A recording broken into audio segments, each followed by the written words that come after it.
Welcome to my blog guys. नमस्ते, सेवार हो सबैलाई। आज चाहिँ कोरियामा हिउँ परिरहेछ।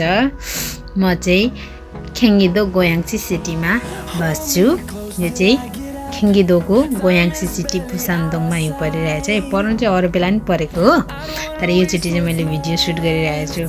त्यति मजाले देखिएको छैन, तर मजाले नै परिरहेछ है। मेरो फोनमा चाहिँ त्यति मजाले नदेखिएको हुनसक्छ होइन। यो चाहिँ भर्खर स्टार्ट भइरहेछ है मेरो, हेर्न सक्नुहुन्छ।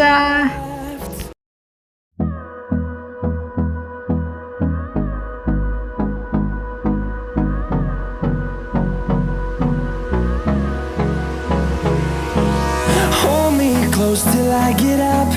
Time is barely on our side. I don't wanna waste what's left. The storms we chase are leading us, and love is all. गाउँ हो क्या खास गरी, त्यस्तो सिटी होइन, तर त्यस्तो गाउँ भन्नाले गाउँ पनि त्यति धेरै बिकट पनि होइन, ठिकै हो। हाम्रो छेउछेउमै चोकहरू छ। कोरियामा चाहिँ त्यहीँ सिटी पनि हुन्छ, अलिक नजिकै त्यहीँनिर यस्तो गाउँहरू पनि हुन्छ क्या। तर हाम्रो सिटी चाहिँ होइन है। हेर्नु न, यहाँनिर कोरियाको खोला नाला कति सफा छ बाबा। यहाँको गभर्मेन्टले चाहिँ एकदम सरसफाइमा धेरै ध्यान दिन्छ, यसमा चाहिँ मान्नै पर्छ। एउटा फोहोर छैन, कसिङ्गर छैन। यहाँको मान्छेहरू पनि एकदमै धेरै एजुकेटेड हुन्छ क्या। यहाँको गभर्मेन्टले पनि एकदम सरसफाइ घाँस सास काट्ने गरिरहेको छ क्या। हेर्नु न कति सफा छ। वाउ, हिउँ पर्दा त कस्तो राम्रो देखेको। मुनि खोला पनि जमिरहेछ। हेर्नु न, हिउँ बस्ने ठाउँहरू हेर्नुहोस्। कोरिया चाहिँ गाउँै भए पनि एकदमै डेभलप हुन्छ क्या। न ठाउँ ठाउँमा बस्ने कुर्सीहरू छ। त्यहाँ पर पनि कुर्सी छ, हेर्नु छाता जस्तो दिएछ नि, त्यो कुर्सी है। त्यहाँनिर बस्ने ठाउँहरू छ, ठाउँ ठाउँमा छ क्या। यो फेरि हेर्नु न, बारी चाहिँ त्यहीँ बारीमा पिच रोड छ। हेड्सअप गर्नुपर्छ यहाँको गभर्मेन्टलाई त। ओ माई गड, यति धेरै डेभलप छ कि यहाँको ठाउँहरू। मै घरिघरि सक हुन्छ, कहिले हुने हो कि हाम्रो नेपाल चाहिँ यस्तो, कहिले। हेर्नु न, भर्खरै हिउँ परे त कति धेरै भइसक्यो।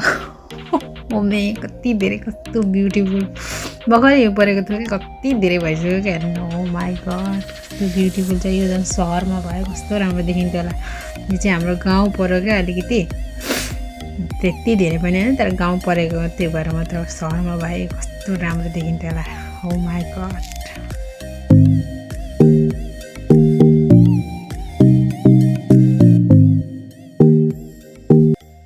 अब चाहिँ घरतिर लाग्यो है गाइजहरू।